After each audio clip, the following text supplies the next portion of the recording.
Price Lord. வாழ்வை வளமாக்கும் தேவ வார்த்தை. நீதிமொழிகளின் புஸ்தகம் 6ஆம் அதிகாரம் 23ஆம் வசனம். கட்டளையே விளக்கு, வேதமே வெளிச்சம், போதக சிற்சையே ஜீவ வழி. ஆம் பிரியமானவர்களே, கட்டளையே விளக்கு. வேதம் மாத்திரமே நமக்கு வெளிச்சத்தை கொடுக்கக்கூடியது. வேதமே வெளிச்சம் என்றும் சொல்லப்படுகிறது. அதாவது இதனுடைய கடைசி பகுதி சொல்லப்பட்டிருக்கிறது, போதக சிற்சையே ஜீவ வழி என்று. போதக சிற்சையே ஜீவ வழி என்று சொல்லப்பட்டிருக்கிறது.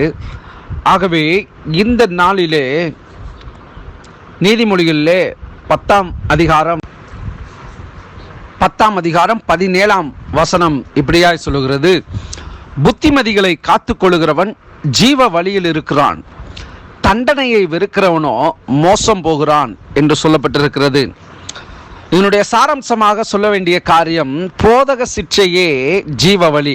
அப்படி என்றால் நமக்கு ஒருவர் கூறுகிறதான, அறிவுறுத்துகிறதான கர்த்தருடைய வார்த்தை அல்லது அறிவுரை, இவைகள் நம்மை ஒரு வெளிச்சத்தின் பிள்ளைகளாக, ஒரு வெளிச்சத்தின் பாதைகளிலே நடத்தக்கூடியதாய் காணப்படுகிறது. இன்றைக்கு அநேகர் ஒருவர் சொல்வதை, அதாவது ஒரு அறிவுரையோ அல்லது ஆலோசனைகளையோ சொன்னால் ஏற்றுக்கொள்ளக்கூடிய மனநிலையில் இன்றைக்கு உள்ள காலகட்டங்களிலே கிறிஸ்தவர்களோ விசுவாசிகளோ ஊழியர்களோ கூட நான் சொல்ல முடியும், மனமில்லாதிருக்கிறார்கள்.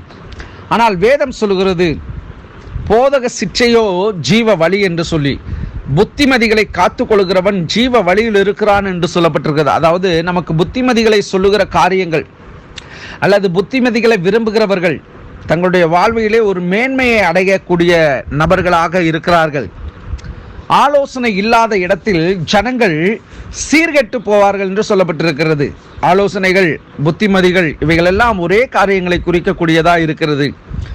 நமக்கு தேவன் ஆலோசனை கர்த்தராக இருக்கிறார். ஏசாயா தீர்க்கதரிசன புஸ்தகத்திலே அவரை பற்றி சொல்லப்பட்டிருக்கிற முன்னுரைக்கப்பட்ட வார்த்தை, அவர் ஆலோசனை கர்த்தர் என்று சொல்லப்பட்டிருக்கிறது.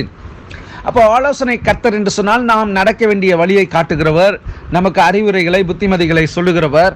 நாம் அந்த காரியங்களை, அந்த வார்த்தைகளை ஏற்றுக்கொள்ளாதபடிக்கு அவைகளை விட்டு விலகுவோம் என்று சொன்னால் நம்முடைய வாழ்க்கையிலே தோல்விகளையும் இழப்புகளையும் அவமானங்களையும் சந்திக்க கூடும். ஆனால் தேவ பிள்ளைகளுக்கு தேவனுடைய வார்த்தை தான் பலன். தேவ வார்த்தையை சார்ந்து கொண்டு நாம் வாழ்வோம் என்று சொன்னால் நம்முடைய வாழ்வை போல எவராலும் வாழ முடியாது. ஏனென்றால் அப்படிப்பட்ட ஒரு மேன்மையான ஒரு வாழ்வை தேவன் நமக்கு தந்தருளி இருக்கிறார். ஆகவே நமக்கு தேவ பிள்ளைகள், தேவ மனுஷர்கள், தேவ ஊழியர்கள் கூறுகிறதான அறிவுரைகளை, வேதத்தின் அடிப்படையிலே சொல்லுகிற காரியங்களை நாம் மனதில் வைத்து நடப்போம் என்று சொன்னால் நம்முடைய பாதை வெளிச்சமாக இருக்கும். வயோதிபர்கள், மூத்தவர்கள், முதியவர்கள் கொடுக்கிற ஆலோசனை நம்முடைய வாழ்விலே ஒரு பெரிய ஒரு ஆசீர்வாத நன்மைகளை நம்முடைய வாழ்க்கையிலே கொண்டு வந்து சேர்க்கும். நிச்சயமாக இந்த வார்த்தை நம்முடைய வாழ்க்கையிலே பிரயோஜனமாக இருக்கட்டும். கர்த்தர் உங்களை ஆசீர்வதிப்பாராக. God bless you.